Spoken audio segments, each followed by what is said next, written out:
Bueno, muy buenos días. Mi nombre es David Alejandro Bastías Pérez y el día de hoy voy a exponer acerca de la prescripción racional de los medicamentos. Más que todo, hacer un tutorial basado en la guía de la OMS de su correcta prescripción para la materia de optativa 1. Entonces, podemos definir que hay ciertos factores importantes antes de abordar el tema que la OMS ha puesto como primordiales. Uno es que este proceso sea de una terapia razonada, en el cual el profesional de la salud pues siempre se guíe bajo un concepto basado pues en estudios, en, correcta y que se adopte pues al contexto del paciente, a la enfermedad del paciente. También hay que tener en cuenta que el profesional debe hacer una selección de sus medicamentos pues eficiente que cumpla los objetivos que se ha planteado. También debe haber un tratamiento de sus pacientes, siempre y cuando individualizando el tratamiento, visto que atendemos pacientes y no atendemos enfermedades comunes, digámoslo así, porque cada paciente tiene pues sus propios factores de riesgo, sus propios contextos, sus propias enfermedades que se pueden presentar de diferentes maneras. También el profesional como tal debe mantenerse al día de los medicamentos que se están utilizando para las diferentes enfermedades y dicho esto, debe siempre estar en constante formación acerca de ellos. También debe saber pues el nombre de los fármacos, sus dosis, sus formas de administración, sus mecanismos de acción. Listo, entonces para comenzar, el primer paso es definir el problema del paciente.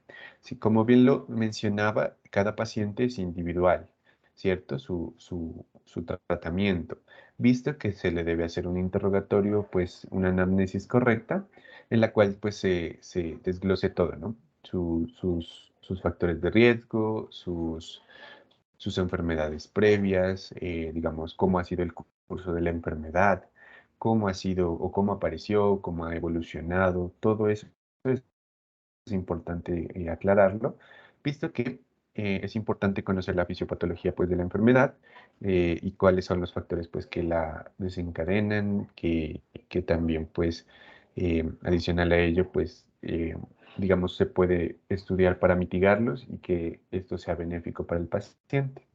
El segundo, digamos, paso que se debe seguir es especificar un objetivo terapéutico.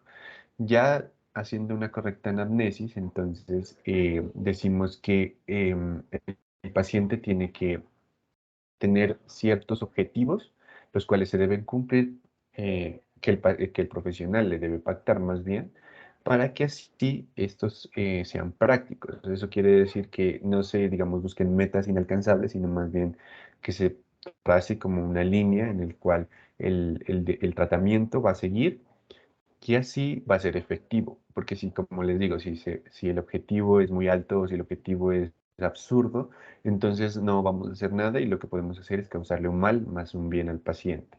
También, como les mencionaba, estos procesos, estos objetivos deben ser basados en la evidencia, deben haber ciertas, como decirlo, eh, estudios que basen los objetivos y que adicional a ello que estén actualizados. El siguiente paso es diseñar un esquema terapéutico. Esto el profesional se va a encargar en el sentido de que el paciente debe tener los objetivos claros y subsecuente a ello debe trazar como cuáles van a ser las dosis, digámoslo así, cuáles van a ser los horarios de administración, cuáles van a ser las vías, la mejor vía, cuáles van a ser los medicamentos más idóneos y así pues va a hacer que el paciente se adhiera al tratamiento y también vamos a evitar que se abandone el tratamiento. Porque muchas veces los pacientes, como lo menciona la guía, no se adhieren al tratamiento porque es muy difícil de seguir el esquema que el profesional les ha pactado.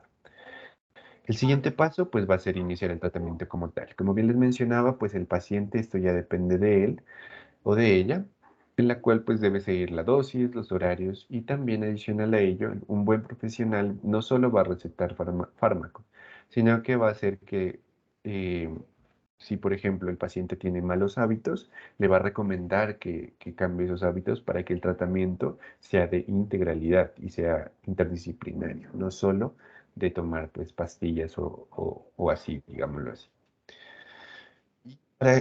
Ya para terminar, también debemos darle ciertas indicaciones el profesional ya ha pactado un esquema, ya ha pactado unos objetivos claros, ya ha tenido, digamos, su proceso basado en la evidencia.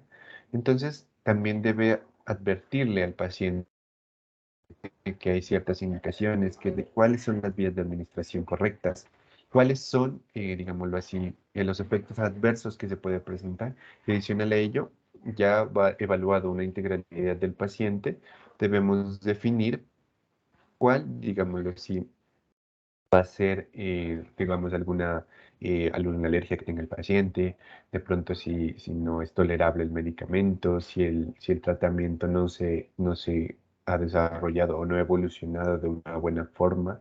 Entonces, todo esto debe ser el profesional el que como tal le dé pues ciertas pautas. Y como último, debemos hacer un seguimiento terapéutico, el cual el profesional debe tener un control de cómo va evolucionando el paciente, de cómo va evolucionando el tratamiento, si debe modificar las dosis, si debe bajarlas, si ya debe cambiar a otro medicamento, si por ejemplo el paciente ya tiene mejoría, pues ir mitigándolo.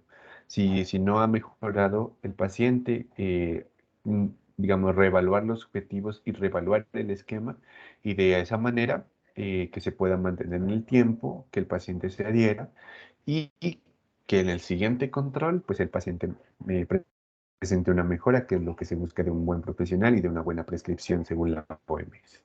Eso sería todo. Muchísimas gracias.